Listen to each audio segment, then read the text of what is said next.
बीचों बीच एक छोटा सा घर था। उस घर में रहते थे हरनाम सिंह, जो पूरे गांव में अपनी मेहनत और ईमानदारी के लिए जाने जाते थे। हरनाम सुबह सूरज निकलने से पहले ही खेतों में पहुंच जाते और शाम तक मेहनत करते रहते। उनके पसीने की बूंदों से ही घर का चूल्हा जलता था। हरनाम का एक बेटा था, विक्रम।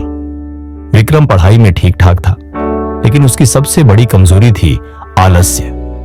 उसे काम करना बिल्कुल अच्छा नहीं लगता था। जब उसके पिता खेतों में दिन रात पसीना बहाते, तब विक्रम घर में आराम से लेटा रहता।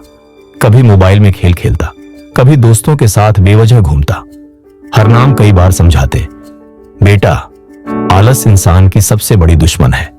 अगर तुम मेहनत करना नहीं सीखोगे तो जिंदगी में कभी आगे नहीं बढ़ पाओगे।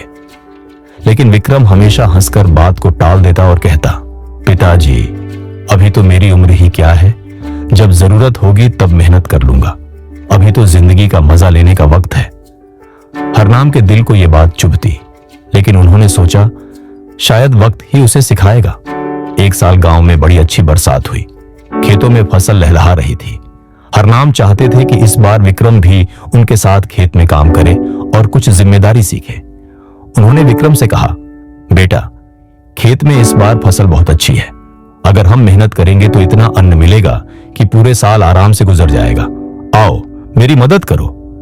लेकिन विक्रम ने बहाना बनाया, पिताजी, मुझे बुखार जैसा लग रहा है। आप काम कीजिए, मैं बाद में आता हूं। असलियत यह थी कि विक्रम अपने दोस्तों के साथ क्रिकेट खेलने जा रहा था। हरनाम ने गहरी सांस ली और अकेले ही खेत का काम करने लगे। समय बीतता गया। अचानक गांव में विपत्ति आ गई। बारिश बंद हो गई और खेत सूखने लगे। किसानों की मेहनत पर जैसे किसी ने पानी फेर दिया हो। हरनाम ने विक्रम से कहा, देखो बेटा, अब हमें और मेहनत करनी होगी। खेतों में पानी भरना होगा, वरना हमारी फसल पूरी तरह बर्बाद हो जाएगी। लेकिन विक्रम ने फिर बहाना बनाया, पिताजी, आप क्यों चिंता करते हैं? भगवान सब ठीक कर देंगे। मुझे थोड़ा आराम करने दीजिए। हरनाम का दिल टूट गया। कुछ ही दिनों में हालात बिगड़ गए। हरनाम बीमार पड़ गए। बुखार और कमजोरी के कारण वे खेत में काम करने लायक नहीं बचे। घर की जिम्मेदारी अचानक विक्रम पर आ गई। अब विक्रम के पास कोई बहाना नहीं था। खेत में काम करना उसकी मजबूरी बन गया। लेकिन क्योंकि उसने कभी मेहनत की ही नहीं थी, इसलिए हल पकड़ते ही उसके हाथों में छाले पड़ गए। खेत की नहर साफ करते करते उसकी सांस फूल जाती। उसकी हालत देखकर गांव के लोग कहते, देखो, ये वही विक्रम है जिसे कभी मेहनत से नफरत थी। अब इसे समझ आएगा कि आलस कितनी बड़ी सजा है। विक्रम को अपने आलस पर पछतावा होने लगा। उसे पिता की कही हर बात याद आने लगी। मेहनत से ही सफलता मिलती है। विक्रम ने ठान लिया कि चाहे कितनी भी कठिनाई आए, वह हार नहीं मानेगा। उसने सुबह जल्दी उठकर खेत में पानी भरना शुरू किया, जानवरों के लिए चारा काटा और धीरे धीरे काम करना सीखने लगा। शुरू में बहुत दिक्कत हुई, लेकिन हर दिन थोड़ी थोड़ी मेहनत ने उसे मजबूत बना दिया। कुछ हफ्तों की कड़ी मेहनत के बाद खेतों में फिर से हरियाली दिखने लगी। बची खुची फसल संभल गई। विक्रम की आंखों में चमक आ गई। उसे पहली बार अपनी मेहनत का असली फल महसूस हुआ। एक दिन हरनाम बीमारी से कुछ संभले और खेत की ओर गए। वहां उन्होंने देखा कि विक्रम पूरे जोश और लगन से काम कर रहा है। पसीने से तरबतर विक्रम, लेकिन चेहरे पर संतोष और आत्मविश्वास झलक रहा था। हरनाम की आंखें नम हो गईं। उन्होंने कहा, बेटा, आज मुझे तुझ पर गर्व है।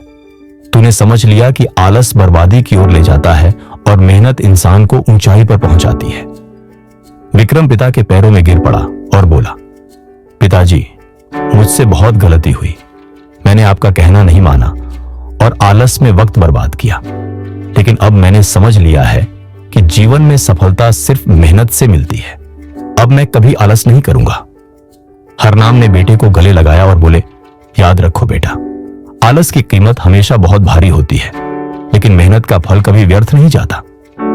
यह कहानी हमें यही सिखाती है कि आलस एक ऐसी आदत है जो इंसान के वर्तमान और भविष्य दोनों को नष्ट कर देती है, जबकि मेहनत चाहे कितनी भी कठिन क्यों न लगे, अंत में सफलता और सम्मान की राह खोलती है।